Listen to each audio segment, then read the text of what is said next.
Hi friends, welcome back to our study house. నేను మీ సంజు సందీప్. ఈరోజు అన్ని న్యూస్ పేపర్లో వచ్చినటువంటి ఇంపార్టెంట్ ఎడ్యుకేషన్ అప్డేట్స్ మరియు కొన్ని ఇంపార్టెంట్ కరెంట్ అఫైర్స్ అయితే గలవు. వీడియోని అయితే ఎక్కడ కూడా స్కిప్ చేయకుండా చివరి వరకు చూడండి. చూసే ప్రతి ఒక్కరు కూడా ఒక లైక్ చేయండి. మొదటి అప్డేట్ మనం చూసుకున్నట్లయితే మార్చి మొదటి వారంలో గ్రూప్ 1 ఫలితాలు అంటూ రావడం అయితే జరిగింది. ఆ వెంటనే గ్రూప్ 2 మరియు గ్రూప్ 3 ఫలితాలు కూడా విడుదల చేసేందుకు టీజీపీఎస్సీ అయితే చర్యలు చేపడుతుందన్నట్లు. మొత్తం మనం చూసుకున్నట్లయితే 2734 పోస్టులకు గాను 5,51,247 మంది అయితే పోటీ పడుతున్నారు. మనకు గ్రూప్ 1లో చూస్తే ఒక పోస్టుకి ఎంత 37 మంది అయితే పోటీ పడుతుండగా గ్రూప్ 2లో 1:329 గాను, గ్రూప్ 3లో చూస్తే 1:196 గాను పోటీ అయితే పడుతున్నారు అన్నమాట ఒక పోస్టుకి. మరి యొక్క ఉద్యోగ ఖాళీలు అయితే మిగలకుండా టీజీపీఎస్సీ అయితే చర్యలు అయితే చేపడుతుంది. మనకు తొందరలోనే అంటే మార్చి మొదటి వారంలో గ్రూప్ 1 ఫలితాలు అయితే విడుదల చేసే అవకాశం అవుతుంది. ఆ వెంటనే గ్రూప్ 2 మరియు గ్రూప్ 3 ఫలితాలు కూడా విడుదల చేయడానికి చర్యలు అయితే చేపడుతుంది టీజీపీఎస్సీ. నెక్స్ట్ అప్డేట్ మనం చూసుకున్నట్లయితే నేడు రేపు వార్డెన్ అభ్యర్థులకు సర్టిఫికెట్ల వెరిఫికేషన్ అంటూ రావడం అయితే జరిగింది. అయితే హాస్టల్ వెల్ఫేర్ ఆఫీసర్ పోస్టులకు గాను 4వ విడత అభ్యర్థుల సర్టిఫికేట్ వెరిఫికేషన్ను ఈ యొక్క ప్రక్రియ మంగళవారం మరియు బుధవారాల్లో అంటే నిర్వహించనున్నట్లు, అంటే ఈ రోజు మరియు రేపు అన్నమాట టీజీపీఎస్సీ కార్యదర్శి అయినటువంటి నవీన్ నికోలస్ అయితే తెలపడం జరిగింది. ఈ మేరకు ఆయన ఒక ప్రకటన రిలీజ్ చేశారు. ఈ నెల 18 మరియు 19 తేదీల్లో ఉదయం 10:30 గంటల నుంచి సాయంత్రం 5 గంటల వరకు నాంపల్లి ఉంటుంది కదా, ఈ యొక్క నాంపల్లిలోని తెలంగాణ పబ్లిక్ సర్వీస్ కమిషన్ ఆఫీస్లో ఈ యొక్క వెరిఫికేషన్ ఉంటుందని అయితే చెప్పారన్నమాట. ఈ యొక్క సర్టిఫికేట్ వెరిఫికేషన్కు హాజరు కావాల్సింది బీఈడి స్పెషల్ బీఈడి అభ్యర్థుల జాబితాని ఈ యొక్క వెబ్సైట్లో అందుబాటులో కూడా ఉందన్నారు. అలాగే దానికి అనుగుణంగా అభ్యర్థులు తమ ఒరిజినల్ సర్టిఫికేట్స్ని అయితే హాజరు అవ్వాలని కోరారు. అంటే ఒరిజినల్ సర్టిఫికేట్ పట్టుకొని ఈ రోజు మరియు రేపు ఎక్కడ లొకేషన్ వచ్చేసి మనకు నాంపల్లిలో మనకు Telangana public service commission office ఉంది కదా, అక్కడైతే వెరిఫికేషన్ జరుగుతుందన్నమాట ఈ రోజు మరియు రేపు. సో ఈ యొక్క అభ్యర్థులు వెళ్ళి సర్టిఫికేట్ వెరిఫికేషన్ అయితే చేసుకోవాలి హాస్టల్ వెల్ఫేర్ ఆఫీసులకు సంబంధించినటువంటి పోస్టులకు గాను. నెక్స్ట్ అప్డేట్ మనం చూసుకున్నట్లయితే గగనతల రారాజు F-35 అంటూ రావడం అయితే జరిగింది. మన భారత్కు F-35 యుద్ధ విమానాలను అమెరికా అధ్యక్షుడైనటువంటి డొనాల్డ్ ట్రంప్ ఆఫర్ చేయడం సంచలనంగా మారిందన్నమాట. అయితే ఈ ఆధునిక స్టైల్ యుద్ధ విమానాన్ని భారత్కు అందించేందుకు మార్గం సుగమనం చేస్తున్నట్టు సంయుక్త విలేకరుల సమావేశంలో ట్రంప్ అయితే ప్రకటించారన్నమాట. ఈ నేపథ్యంలో ఈ లోహవ్యూహంగం ప్రత్యేకతను పరిశీలిస్తే అంటే ఈ యొక్క F-35 ఉంది కదా, వీటి గురించి ఏమిటి అనేది ఒకసారి మనం తెలుసుకుందాం. ప్రస్తుతం ప్రపంచవ్యాప్తంగా వాడుకలో ఉన్న 5వ తరం అత్యాధునిక యుద్ధ విమానం అన్నమాట ఈ F-35. రాడార్లు, ప్రత్యర్థి గగనతల రక్షణ వ్యవస్థల కళ్ళుగప్పి శత్రువులపై దాడి చేయడం దీని ప్రత్యేకత అన్నమాట ఈ యొక్క హెలికాప్టర్ సంబంధించి. ఇందులో అత్యాధునిక ఎలక్ట్రానిక్ వార్ఫేర్ నిఘా పర్యవేక్షణ సామర్థ్యాలు ఉన్నాయి. దీనిలో 3 వేరియంట్లు కూడా అందుబాటులో వచ్చాయన్నమాట. అవి ఏంటంటే F-35A అంటే ప్రాథమిక వేరియంట్, అంటే దీని ధర వచ్చి మనకు $80 మిలియన్ అంటే సుమారు 695 కోట్లు అన్నమాట. నెక్స్ట్ F-35B ఇది నిట్ట నిలువున గాల్లోకి ఎగరడంతో పాటు ల్యాండ్ కూడా కాగలదు. దీని ధర చూస్తే $115 మిలియన్ల అంటే సుమారు రూపాయల్లో చూసుకుంటే 990 కోట్లు అన్నమాట. ఇప్పుడు F-35C అన్నమాట, దీనిని ప్రత్యేకంగా విమాన వాహక నౌకల కోసం రూపొందించారన్నమాట. దీని ధర వచ్చేసి $110 మిలియన్, అదే రూపాయలలో చూసుకుంటే 955 కోట్లు అన్నమాట. నెక్స్ట్ అప్డేట్ మనం చూసుకున్నట్లయితే పీఎం ఆశా మరో ఏడాది పొడిగింపు అంటూ రావడం అయితే జరిగింది. ప్రధానమంత్రి అన్నదాత ఆయుష్ సంరక్షణ అభియాన్ ఈ యొక్క పీఎం ఆశాను ఎప్పుడు 2025 మరియు 26వ ఆర్థిక సంవత్సరం వరకు అయితే కేంద్ర ప్రభుత్వం పొడిగించిందన్నమాట. ఇంటిగ్రేటెడ్ పీఎం ఆశాలోని ధర మద్దతు పథకం మనం చూస్తే 2024-25 ఖరీఫ్ సీజన్లో తెలంగాణ, ఏపీ, ఛత్తీస్గఢ్, గుజరాత్, హర్యానా, కర్ణాటక, మధ్యప్రదేశ్, మహారాష్ట్ర, ఉత్తరప్రదేశ్లలో కందిపప్పు సేకరణకు కేంద్ర వ్యవసాయ రైతు సంక్షేమ శాఖ మంత్రి అయినటువంటి శివరాజ్ సింగ్ చౌహాన్ ఈ యొక్క ఆమోదం అయితే తెలపడం జరిగింది. అయితే తెలంగాణ, ఏపీ, కర్ణాటక, మహారాష్ట్రలో ఇప్పటికే సేకరణ కూడా ప్రారంభమైంది. ఫిబ్రవరి 15 నాటికి చూసుకుంటే 0.15 LMT కంది కొనుగోలు జరిగాయని, దీనివల్ల 12,006 మంది రైతులకు ప్రయోజనం కూడా చేకూరుందని, కాగా ఇతర రాష్ట్రాల్లో కంది సేకరణ త్వరలో ప్రారంభమవుతుందని కేంద్ర ప్రభుత్వం అయితే తెలపడం జరిగిందన్నమాట. రైతుల ఉత్పత్తి చేసే కందిని కేంద్ర నోడల్ ఏజెన్సీలైన నాఫెడ్, NCCF ద్వారా ఈ యొక్క కేంద్ర ప్రభుత్వము కొనుగోలు చేయనుందన్నట్లు. నెక్స్ట్ చూసుకున్నట్లయితే నేటి నుంచే షీల్డ్ 2025 అంటూ రావడం జరిగింది. ప్రారంభించనున్న సీఎం రేవంత్ రెడ్డి ఆర్థిక సంస్థలనే కాదు సామాన్యుల జీవితాలను కూడా చిన్న భిన్నం చేస్తున్నటువంటి సైబర్ నేరాల తెరతెన్నులను కులంకుశంగా చర్చించి పరిష్కారం కనుగొనేందుకు తెలంగాణ సైబర్ సెక్యూరిటీ బ్యూరో ప్రతిష్టాత్మకంగా నిర్వహిస్తున్నటువంటి ఈ యొక్క షీల్డ్ 2025కి ఏర్పాట్లు అయితే పూర్తి అయ్యాయన్నమాట. సొసైటీ ఫర్ సైబరాబాద్ సెక్యూరిటీ కౌన్సిల్తో కలిసి మంగళవారం బుధవారంలో హైదరాబాద్లోని HICCలో సదస్సు అయితే నిర్వహించనున్నారన్నమాట. దీనికి ముఖ్యమంత్రి రేవంత్ రెడ్డి సదస్సును ప్రారంభించనున్నారు. అలాగే Indian cyber crime coordination centre I4C CEO Rajesh Kumar, అలాగే జస్ట్ రైట్స్ ఫర్ చిల్డ్రన్స్ వ్యవస్థాపకులైనటువంటి భువన్ రిబుతో పాటు సైబర్ భద్రతకు సంబంధించి వివిధ రంగాల్లో నిపుణులు ఇందులో పాల్గొన్నారన్నమాట. ఎందుకంటే ఇప్పుడు మనకు సైబర్ నేరాలు చాలా పెరిగిపోయాయి కదా, సో దాని నివారణ దానికోసం అయితే ఈ యొక్క సదస్సు జరుపుతున్నారన్నమాట. సైబర్ నేరాల నుంచి భద్రత ఎలా కల్పించాలి, ఎలా మనము సైబర్ నేరాలకు మోసపోకుండా ఉండాలని, సో దీన్ని ప్రారంభించబోతున్నారు సీఎం రేవంత్ రెడ్డి. ఏంటిదంటే షీల్డ్ 2025 అన్నమాట. నెక్స్ట్ అప్డేట్ చూసుకున్నట్లయితే ఎన్నికల సంఘం సారథిగా జ్ఞానేష్ కుమార్ అంటూ రావడం అయితే జరిగిందన్నమాట. ఎలక్షన్ కమిషనర్గా వివేక్ జోషి, అలాగే ప్రధాని మోడీ నేతృత్వంలోని ఎంపిక కమిటీ సిఫార్సు చేయంగా రాష్ట్రపతి అయితే ఆమోదం ఇవ్వడం జరిగింది. భారత ఎన్నికల సంఘం నూతన సారథిగా ఎవరు? జ్ఞానేష్ కుమార్ అయితే ఎలక్షన్ కమిషనర్గా వివేక్ జోషి నియమితులయ్యారన్నట్టు గుర్తుపెట్టుకోండి. ఈ మేరకు సోమవారం రాత్రి 2 గెజిటెడ్ నోటిఫికేషన్లు వేర్వేరుగా విడుదలయ్యాయి. అంతకుముందు ప్రధాని మోడీ నేతృత్వంలోని త్రిసభ్య కమిటీ ప్రధాన ఎన్నికల కమిషనర్ అయినటువంటి సిఈసి, ఎన్నికల కమిషనర్ ఈసీ పదవిని చేపట్టబోయే వ్యక్తుల పేర్లను కూడా ఖరారు అయితే చేయడం జరిగింది. ఎన్నికల సంఘం సారథిగా ఎవరు? జ్ఞానేష్ కుమార్ అన్నమాట. ఎలక్షన్ కమిషనర్గా వివేక్ జోషి అయితే నియమితులయ్యారు. నెక్స్ట్ అప్డేట్ మనం చూసుకున్నట్లయితే భారత పర్యటనకు ఖతార్ ఎమీర్ అంటూ రావడం అయితే జరిగిందన్నమాట. ఈ యొక్క Qatar Emir Sheikh Tamim bin Ahmad Al Thani 2 రోజుల పర్యటన కోసం మన భారత్కి అయితే వచ్చారు. ఈ నేపథ్యంలో ప్రధాని మోడీ స్వయంగా ఢిల్లీ ఎయిర్పోర్ట్కి వెళ్ళి ఆయనకు స్వాగతం అయితే పలకడం జరిగిందనమాట. నా సోదరుడిని ఆహ్వానించేందుకు విమాన ఆశ్రయానికి వెళ్ళాను అని మోడీ ఎక్స్ వేదికగా అయితే తెలపడం జరిగింది. ఇందుకు సంబంధించినటువంటి ఫోటోలు షేర్ చేశారు. అలాగే కాగా మంగళవారం రాష్ట్రపతి ద్రౌపది ముర్ము ప్రధాని మోడీతో Qatar Emir Tamim bin Hamad భేటీ అయితే కానున్నారు. నెక్స్ట్ చూసుకున్నట్లయితే టైపింగ్ మ్యాన్ ఆఫ్ ఇండియా గిన్నిస్లో సచిన్ కంటే ఘనుడు అంటూ రావడం అయితే జరిగిందనమాట. విభిన్నంగా ఏదైనా చేసి ప్రత్యేక గుర్తింపు తెచ్చుకోవాలనే తపన చాలా మందిలో ఉంటుంది కదా. అయితే ఢిల్లీలోని కిరాడి ప్రాంతానికి చెందినటువంటి వినోద్ కుమార్ చౌదరి ఈ ప్రయత్నంలోనే ఏకంగా క్రికెట్ దిగ్గజనం అయినటువంటి సచిన్ టెండూల్కర్ ప్రపంచ రికార్డ్ని అధిగమించారన్నమాట. జవహర్లాల్ నెహ్రూ యూనివర్సిటీలో ఆయన కంప్యూటర్ ఆపరేటర్గా పనిచేస్తున్నారు. ఇతను అందరూ టైపింగ్ మ్యాన్ ఆఫ్ ఇండియా అని పిలిచే ఈ యొక్క వినోద్ మొబైల్ ఫోన్ కీబోర్డుపై ముక్కుతో 108 ఆంగ్ల క్యారెక్టర్ను కేవలం 1.18 నిమిషాల్లోనే టైప్ చేశారనమాట. సో దీంతో ఏమైంది, 21వసారి గిన్నిస్ బుక్ ఆఫ్ వరల్డ్ రికార్డ్స్లో కూడా విజేతగా నిలిచారు ఇతను. 19వ గిన్నిస్ రికార్డులను కలిగి ఉన్న సచిన్ను వినోద్ అధిగమించడం జరిగిందనమాట. 2014లో తొలిసారిగా గిన్నిస్ బుక్లో స్థానం సంపాదించిన వినోద్ ముక్కుతో వేగంగా టైపింగ్ చేయడం, కళ్ళకు గంతలు కట్టుకొని టైపింగ్ చేయడం, మౌత్ స్టిక్తో టైపింగ్ చేయడం, ఇలా వివిధ విన్యాసాలతో 11 ఏళ్లలో 21 సార్లు ఈ యొక్క గిన్నిస్ రికార్డుని అయితే సృష్టించారు. తన పేట ఉన్న రికార్డులను చాలాసార్లు తనే బద్దలు కొట్టడం జరిగిందన్నమాట. నెక్స్ట్ అప్డేట్ చూసినట్లయితే ఓమన్తో బంధానికి 70 ఏళ్ళు అంటూ రావడం అయితే జరిగింది.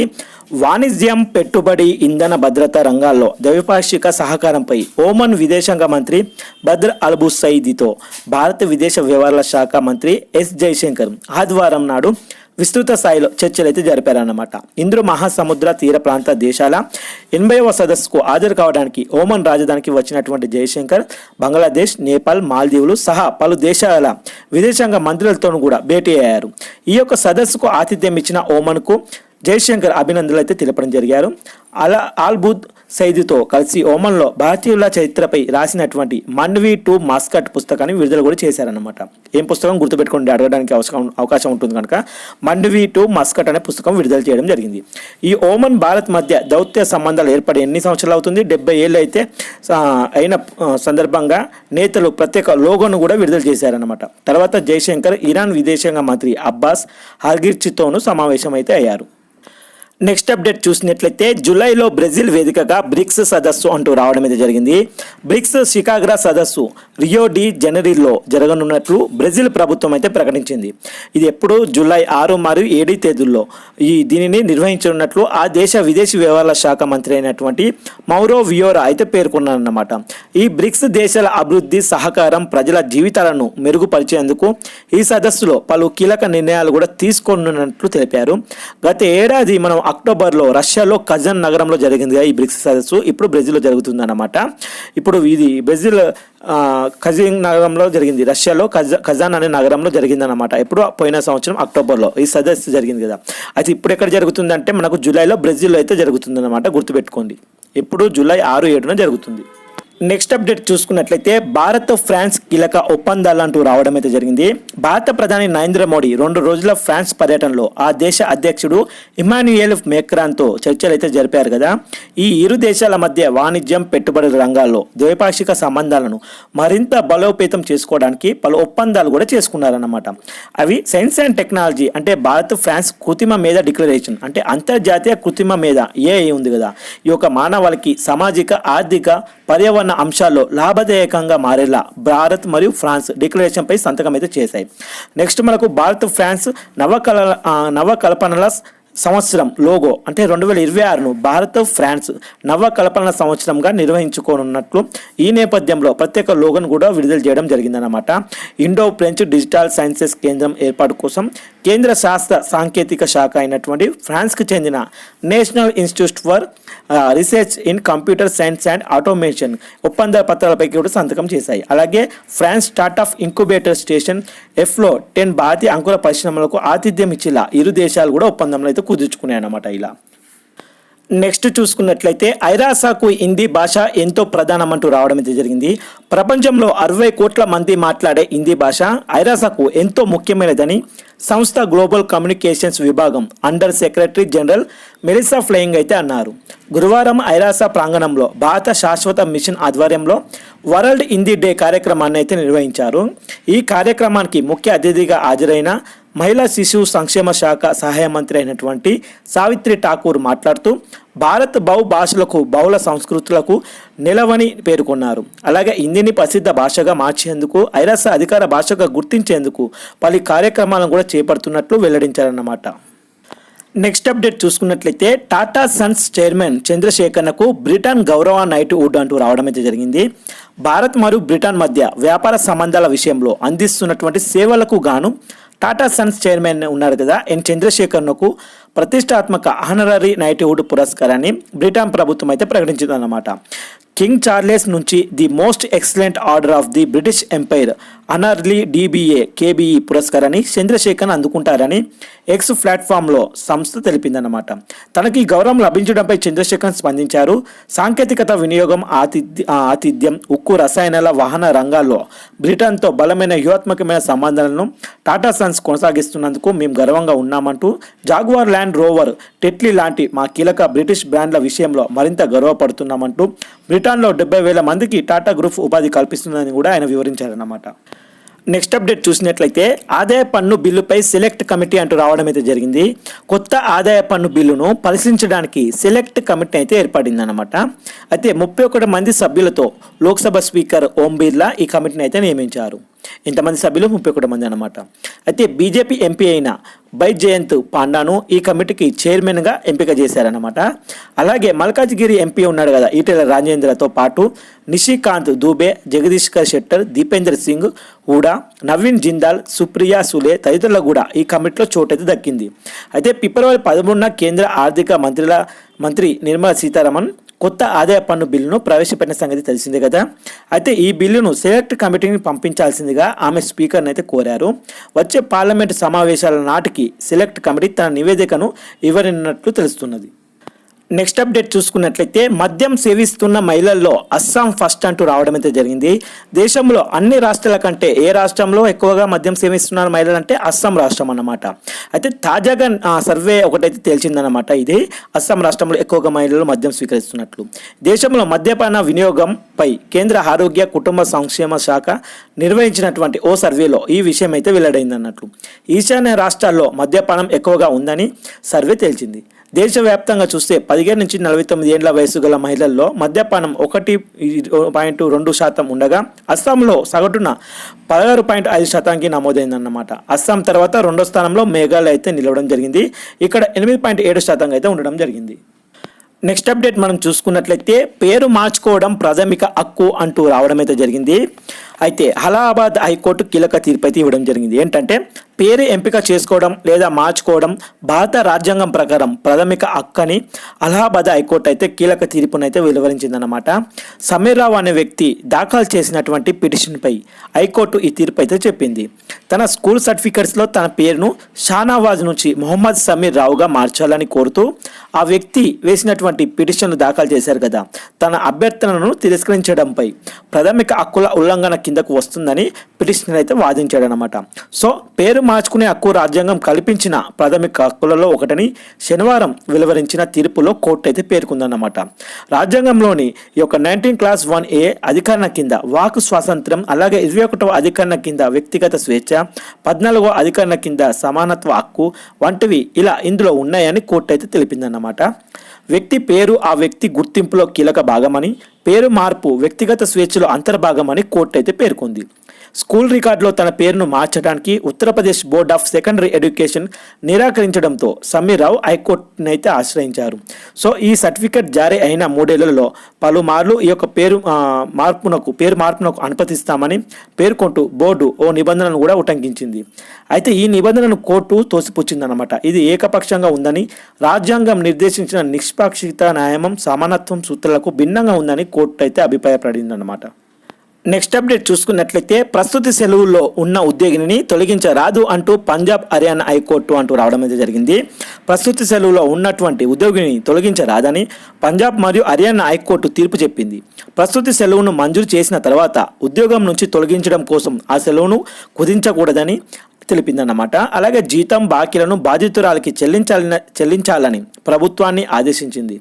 ఆమెను ఉద్యోగం నుంచి తొలగిస్తూ ఇచ్చిన ఉత్తర్వులు ఆమెకు మంజూరైన సెలవు దినాలను పూర్తయిన తర్వాతనే మాత్రమే అమల్లోకి వస్తాయని కూడా స్పష్టం చేసిందన్నమాట. సెలవు కాలంలో పూర్తి జీతాన్ని పొందే హక్కు ఆమెకు ఉన్నట్లు కూడా తెలిపింది. పెండింగ్లో శాలరీని 8 వారాల్లోగా ఆమెకు చెల్లించాలని అయితే ఆదేశించిందన్నమాట పంజాబ్ మరియు హర్యానా హైకోర్టులు. నెక్స్ట్ అప్డేట్ మనం చూసుకున్నట్లయితే 2036 ఒలింపిక్స్ ఆతిథ్యానికి భారత్ సిద్ధం అంటూ రావడం అయితే జరిగింది. 2036వ సంవత్సరం ఒలింపిక్స్కు ఆతిథ్యం ఇచ్చేందుకైతే భారత్ సిద్ధంగా ఉందని కేంద్ర హోంశాఖ మంత్రి ఉన్నాడు కదా అమిత్ షా అయితే అన్నారన్నమాట. శుక్రవారం 38వ జాతీయ క్రీడల ముగింపు కార్యక్రమంలో ఇతను పాల్గొన్నాడు అమిత్ షా. ఈ పోటీలు ముగిసినట్లు ప్రకటించిన భారత్ ఒలింపిక్ సంఘం అధ్యక్షురాలు పిటి ఉషా క్రీడల పథకాన్ని మేఘాలయ ముఖ్యమంత్రి కన్రాడ్ సంగ్మాను అందజేశారనమాట. అలాగే తర్వాతి జాతీయ క్రీడలకు మేఘాలయ ఆతిథ్యం ఇవ్వనున్నట్లు తెలిపింది. ఈ క్రీడల్లో భారత్కు ఉజ్వల భవిష్యత్తు ఉందని, 2036 ఒలింపిక్స్కు ఆతిథ్యం ఇవ్వడానికి మేము సిద్ధంగా ఉన్నామంటూ అమిత్ షా అయితే తెలిపారు. భారత్ ఒలింపిక్స్ జరిగినప్పుడు మన క్రీడాకారులు పథకాలు గెలుచుకుని త్రివర్ణ పథకాన్ని రేపలేపలు ఆడిస్తారని, 2014లో ప్రధాని మోడీ బాధ్యతలు స్వీకరించినప్పుడు క్రీడల బడ్జెట్ ఎంత 800 కోట్లు, అదే ఇప్పుడు 3800 కోట్లకు చేరుకుంది. అయితే క్రీడల పట్ల మోడీ ప్రభుత్వం అంకిత భావానికి ఇదే నిదర్శనం అంటూ చెప్పారు. క్రీడాకారుల సత్తాతో ఉత్తరాఖండ్లో దేవభూమి నుంచి ఖేల్ భూమిగా రూపాంతరం చెందిందని, అలాగే గత క్రీడల్లో పథకాల పట్టికలో చూస్తే 21వ స్థానంలో నిలిచినటువంటి ఉత్తరాఖండ్ ఈసారి 7వ ర్యాంక్ సాధించని అమిత్ షా అయితే పేర్కొనడం జరిగిందనమాట. సో 2036లో ఒలింపిక్స్కి అయితే ఆతిథ్యానికి ఇవ్వడానికి భారత్ అయితే సిద్ధమైందని అమిత్ షా అయితే తెలిపారు. చూశారు కదా ఫ్రెండ్స్, ఈరోజు అన్ని న్యూస్ పేపర్లు వచ్చినటువంటి ఇంపార్టెంట్ ఎడ్యుకేషన్ అప్డేట్స్ మరియు కొన్ని ఇంపార్టెంట్ కరెంట్ అఫైర్స్ అయితే. వీడియో నచ్చితే మాత్రం అలా చూసి వెళ్ళిపోకుండా ప్లీజ్ ఒక లైక్ చేయండి, షేర్ చేయండి, సబ్స్క్రైబ్ చేసుకోవడం మాత్రం మర్చిపోకండి ఫ్రెండ్స్. Thank you friends. జై హింద్.